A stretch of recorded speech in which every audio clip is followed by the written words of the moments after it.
What if the part of you that feels lost isn't broken, but just waiting to be remembered? There was a time I thought I had to become someone else to feel whole. I chased peace like it was a finish line, convinced that one more achievement, one more apology, one more moment of control would finally quiet the storm inside me. But the more I reached outward, the further I drifted from myself. It wasn't until I stopped, truly stopped, that something ancient within me began to stir. Not a voice, not a thought, but a presence, gentle, unmoving. Like a mountain beneath all my rushing rivers. That's when I began to see, the soul doesn't need fixing, it just needs space. This video isn't a guide to becoming someone new. It's a quiet invitation to return to the part of you that's always been free, even if the world convinced you otherwise. These 12 reminders aren't commandments or rules. They're like gentle bells in the fog. Each one calls you inward toward a deeper homecoming. Some come from Buddhist teachings, others from moments of stillness, pain, and awakening. Together they form a path, not to escape life, but to walk through it more lightly, more awake, more free. So if you're tired of striving, if your heart is weary from proving, fixing, or pretending, stay with me. Not just to listen, but to breathe, to feel, and maybe to begin again. If even one reminder opens something in you, let it echo. And if you're not sure what to say, just type in the comments, "I'm ready to come home to myself." Now take a slow breath, and let's begin. Reminder 1. You're not here to control the river, you're here to flow with it. I used to think that if I just planned hard enough, worked long enough, and anticipated every twist and turn, I could keep life on track. I believed control meant security, that I could hold things together, my relationships, my identity, even time itself, if I just tried hard enough. But life isn't a machine. It doesn't respond to buttons and levers, it's a river. And I was drowning trying to hold it still. The more I clung to people, outcomes, even versions of myself, the more exhausted I became, because nothing wanted to stay still. Not love, not seasons, not even the self I thought I knew. There's a moment I'll never forget. I was walking beside a quiet stream, holding onto a dried leaf in my hand, and something in me whispered, "Just let it go." I opened my palm, and the wind took it before it even touched the water. That simple act undid something deep within me. You see, the leaf was never meant to be kept, and neither was control. Buddhist wisdom teaches that suffering arises not from what happens, but from our resistance to it. We build mental dams to stop what we fear, and then we wonder why nothing flows. But the river isn't the problem, our fists are. Letting go doesn't mean giving up. It means stepping aside so life can move freely through us. It means trusting that maybe, just maybe, the detour is part of the destination. The loss is part of the alignment. The end is part of the beginning, so pause and ask yourself gently. What are you still trying to control that was never yours to hold? A person, a past, an image of who you thought you had to be. What if peace isn't something you get once everything stays in place, but something that arrives the moment you stop trying to hold it all together? Let the river flow, and let yourself breathe again. Reminder 2, true strength is found in the silence you don't defend. There was a time I believed I had to speak up to prove I mattered, to explain myself, to correct the misunderstanding, to defend my truth at any cost. But the more I reacted, the more I became a prisoner of other people's storms. I remember a conversation that left me aching. Someone I cared about misunderstood me deeply. My first instinct was to rush in, to clarify, to fix it, to make them see. But something held me still. I sat with the discomfort. I didn't explain, I didn't correct, I just breathed. And in that silence I found something rare. Peace that didn't depend on being understood. In Buddhist practice, this is known as non-reactivity. It's not coldness, it's not passivity, it's inner mastery. The kind that allows you to hear noise without becoming it. We often mistake power for presence, but real power is stillness. It's the mirror that doesn't tremble when someone throws dust. It's the mountain that watches storms come and go, unmoved by the wind. When you no longer feel the need to rise to every challenge, to reply to every judgment, to prove your worth through your words, that's when the ego begins to soften, and the soul starts to speak. Silence doesn't mean defeat. It means you've stopped giving away your peace in exchange for approval. Try this the next time you're triggered. Pause, feel your breath in your belly. Let the tension rise, then let it fall without acting on it. You don't owe anyone your reaction. Your stillness is not a weakness, it's your sanctuary. So ask yourself, what conversations are stealing your peace before they even begin? And who would you be if you didn't need to be understood to feel whole? Sometimes the most powerful thing you can say is nothing at all. Reminder 3, you are not the story you keep repeating. We all carry stories, some whispered to us in childhood, others etched by pain, failure, or heartbreak. I carried mine like a second skin. You're not enough, you always mess it up, you'll never be chosen first. I didn't choose these thoughts, but over time I believed them, until one day, sitting alone in the quiet, I asked myself, what if none of this is true? It's a strange thing, realizing your identity might just be a collection of recycled thoughts. Old echoes. Familiar phrases your mind replays on loop. But here's the truth. Just because something is repeated doesn't mean it's real. Just because it feels familiar doesn't mean it belongs to you. Buddhist wisdom teaches that the self is not solid, it's fluid, dynamic, a wave, not a statue. The person you think you are today is shaped by stories, but the awareness behind the story, that's your true self. Imagine your thoughts like clouds passing through the sky.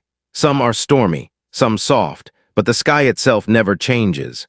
That sky is your soul. You are not the storm. You are the space that holds it. There is immense freedom in realizing you can witness a thought without believing it. You can feel an emotion without becoming it. You can remember pain without reliving it. So take a breath right now. Gently notice the stories on repeat. Are they voices of truth or just echoes from a past that no longer fits? Here's a gentle reminder, you are not your pain. You are not your past. You are not your labels. You are the quiet space underneath it all where peace begins to rise the moment the story ends. So ask yourself, what narrative are you ready to lay down so your soul can finally stand up? You don't need to rewrite the story. You just need to stop believing it was ever who you truly were. Reminder 4, pain isn't here to break you, it's here to break you open. For a long time, I treated pain like a problem. Something to fix, to outrun, to silence. I told myself, once this is over, I'll be okay again. But pain doesn't always leave when we beg it to. It stays until it teaches. I remember a season in my life where everything I clung to, relationships, plans, even my sense of self, collapsed. At first, I resisted. I fought the fall. But there came a moment, alone in a dim room, when I stopped asking, why me? And started whispering, what now? And slowly something softened. Beneath the ache, a kind of truth emerged. Not a happy ending, not immediate clarity, just space. Raw, honest, sacred. Buddhist teachings don't ask us to deny pain. In fact, they invite us to turn toward it. Not because pain is good, but because it's real. Because it cracks the illusion that we're in control. And in those cracks, light enters. There's a story about a seed. In order for it to grow, it has to break open. From the outside, it looks like destruction. But from the inside, it's transformation. Pain doesn't come to destroy you. It comes to reveal the places within you that are ready to grow. When you let pain soften you, not harden you, when you stop resisting and start listening, you begin to see what the pain was pointing to all along. Maybe it's the courage to leave. Maybe it's the strength to forgive. Maybe it's the wisdom to sit still. So I ask you, what is your pain trying to teach you, beneath the noise, beneath the judgment? And what if this isn't the end of something, but the beginning of a deeper becoming? You're not broken because you feel. You're awakening because you stayed. The wound isn't the end of the story. It's the place where your soul begins to write a new one. Reminder 5, you're not here to earn your worth, you were born with it. There was a time I measured my worth by everything outside of me. By the things I accomplished, the people who loved me, the approval I received. I was always chasing the feeling of enough, but no matter what I reached, it never stayed. Until one day I realized something simple but life-changing. You can't earn what you already are. Buddhist wisdom reminds us that our true nature is not something we build, it's something we remember. The soul isn't waiting to be approved. It's waiting to be uncovered beneath the layers of striving. We live in a world that constantly whispers, be more, do more, prove more. And so we wear masks, versions of ourselves shaped to be palatable, impressive, acceptable. But the more we chase worthiness through achievement, the more disconnected we become from the quiet truth within us. Imagine a bird locked in a cage. The door is open, but the bird doesn't leave, not because it can't, but because it's forgotten it can fly. So many of us are standing in open cages, believing we need permission to be free. You don't need to fix your past to be worthy of peace. You don't need to earn love by becoming someone else. You don't need the world's applause to feel whole. What you need is a gentle return to yourself. Try this. With each breath, let go of one expectation, just one thing you were told you had to be. Too emotional, let it go. Too soft. Let it go. Not successful enough, let it go, and feel what's left beneath the letting go. That's you. Quiet, whole, already enough. So ask yourself, who told you had to become someone else before you deserved peace? And are you ready to return, not to an ideal version of yourself, but to the truth that's always been there? You weren't born to prove, you were born to remember. Reminder 6. Silence isn't empty, it's where the soul speaks. We've been taught to fill every space, with words, with noise, with answers, as if stillness is dangerous, as if silence means something's wrong. But the deepest truths I've ever heard didn't come through someone else's voice. They came when everything went quiet. There was a moment, after a heartbreak, a failure, and the weight of too many questions, when I sat on the floor and didn't say anything. No journaling, no meditating with intention, just breath, just space. And in that stillness something stirred, not a voice, not even a thought, just a knowing. Buddhist teachings remind us that silence isn't absence, it's presence. It's where the mind stops reaching and the soul begins remembering. When we're constantly speaking, we can't hear. When we're always reacting, we can't see. Think of a still pond at night. If you throw stones, the reflection disappears. But if you leave it undisturbed, it reveals the moon. Silence is that pond. And the moon? That's your truth, always there, just waiting to be seen clearly. We often look to others to show us the way. But the most sacred direction comes not from outside, but from within, when we finally stop filling the silence out of fear. Let this be your gentle reminder. Not every question needs an answer. Not every feeling needs a label. Not every moment needs to be explained. Sit with the space, breathe into the quiet, and ask yourself, when was the last time you truly listened, not with your ears, but with your whole being? What truth might be waiting for you in the stillness you've been avoiding? You don't need more noise to find clarity, you need less. In silence, there is no pressure to be wise, just space to be real. And sometimes that's where the healing begins. Reminder 7. Desire isn't the enemy, clinging is. For a long time, I believed that wanting something meant I wasn't spiritual enough. That if I had desire, for love, success, belonging, I must be doing it wrong. But desire isn't the problem. It's the fear underneath it that turns longing into suffering. You can want deeply. You can dream boldly. You can reach for something beautiful. The harm begins when you grip it so tightly, it becomes part of your identity. When your peace depends on the outcome. I once held onto a relationship like it was oxygen. I was terrified of losing it, so I clung harder, tried more, shaped myself into what I thought would make it stay. But the tighter I held, the more it slipped away. Not because it was unworthy, but because I was trying to possess something that needed freedom to breathe. Buddhist wisdom doesn't ask us to become empty of feeling. It asks us to become full of presence, to love without fear of losing, to pursue without fear of failure, to hold what we care about like an open palm, not a clenched fist. Think of a butterfly resting on your hand. If you squeeze, you crush it, but if you stay open, it might rest there longer, or it might fly. Either way, you remain whole. Try this, picture something you've been chasing, a goal, a person, a future. Now imagine holding it with grace, not desperation. Can you love it without needing it? Can you want it without losing yourself? Because clinging isn't about love, it's about fear. Fear that without this, you are not enough. But here's the truth. Your wholeness isn't waiting on any outcome. It's waiting on your release. So ask gently, what are you gripping right now that's keeping you from breathing? And are you willing to loosen your hand, not to lose it, but to love it better? Let your desires move through you, not own you. And in that soft detachment, you might just find the freedom you were looking for all along. Reminder 8. Emptiness isn't a void, it's sacred space. There's a kind of silence that doesn't feel peaceful, it feels hollow. There's a kind of space that doesn't feel freeing, it feels like something is missing. I used to fear those moments the most. When the phone didn't ring, when the door didn't open, when the next thing didn't arrive, I thought emptiness meant failure. That if my life wasn't full of noise, plans, people, progress, then something was wrong. But emptiness, I've learned, isn't absence. It's invitation. In Buddhist thought, sunyata, or emptiness, is not about nothingness. It's about openness. It means freedom from rigid form, from clinging, from identity. It's not the lack of meaning. It's the space where meaning can begin to form. Think of a bowl. Its usefulness lies in its emptiness. Or a flute. It only sings because it's hollow. So why do we fear being empty when it's the very condition that allows grace to move through us? There was a time in my life when everything I relied on disappeared: career, relationships, identity. I felt like a blank page no one wanted to write on.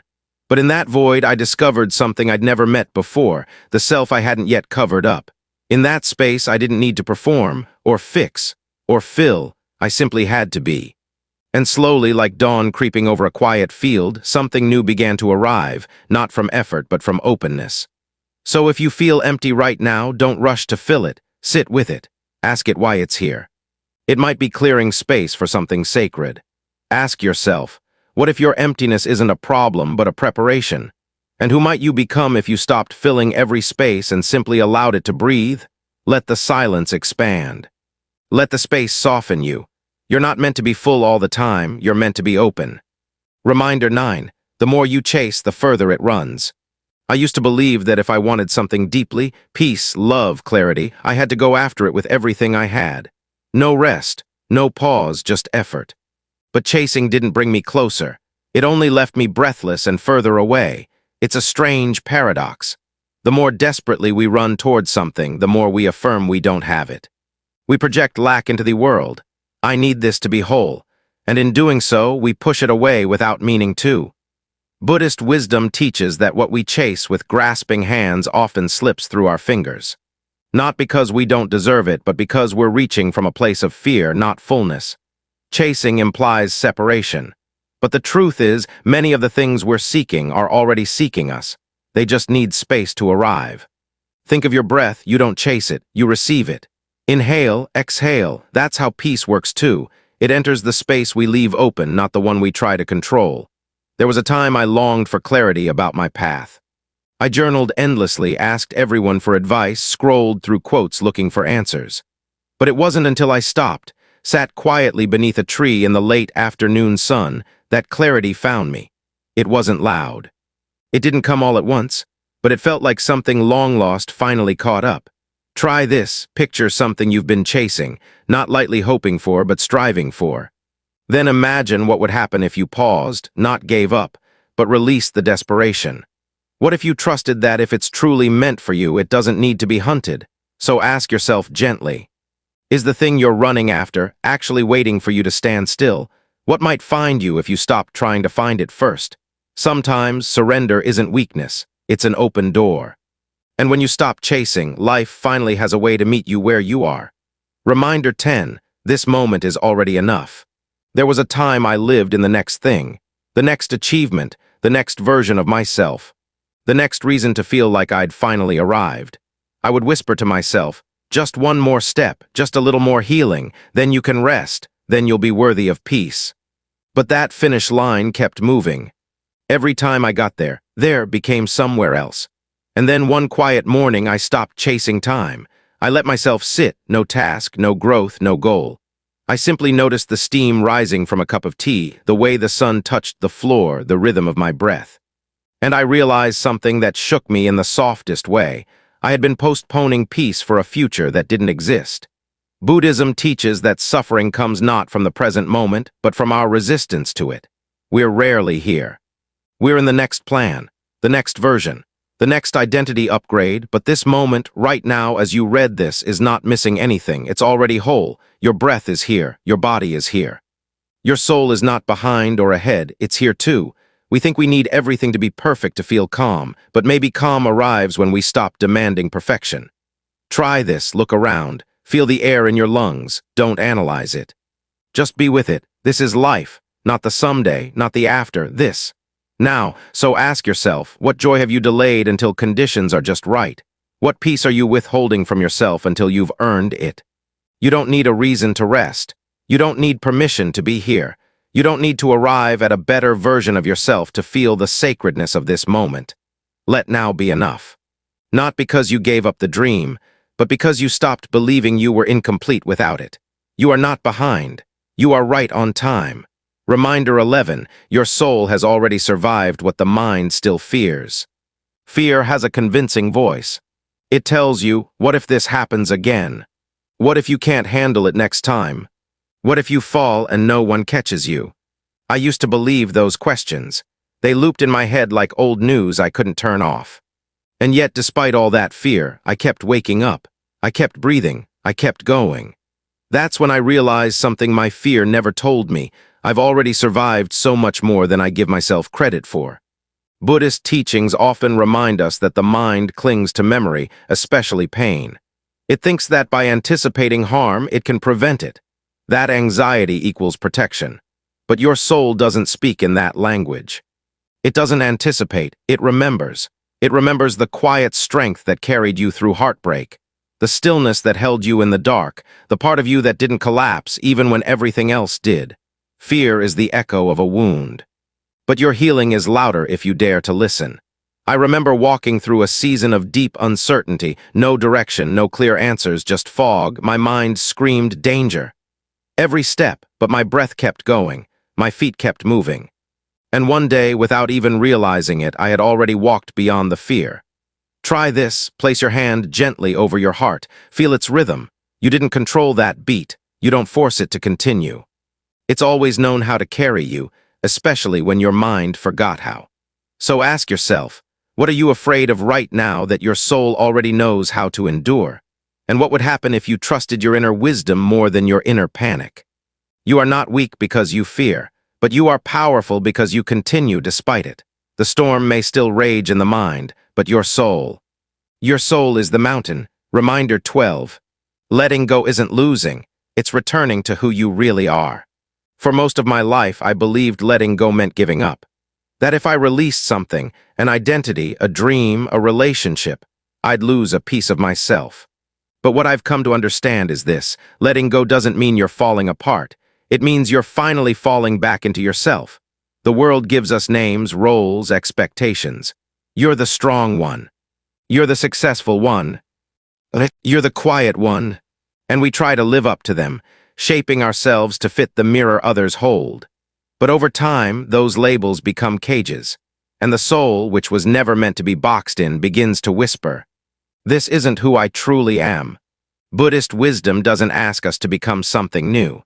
It asks us to remember who we were before the noise, before the titles, before the world told us who we had to be. I once stood in front of a mirror and asked myself, if I wasn't trying to please anyone, who would I be? The answer wasn't loud. It didn't come from ambition or validation. It came from softness, from stillness. It said, "You just be."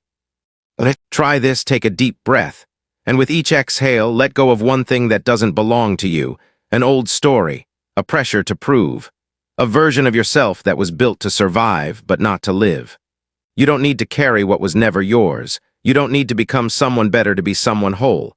Letting go isn't a loss. It's a homecoming, so ask yourself gently, what part of you is waiting to be remembered beneath everything you've tried to be?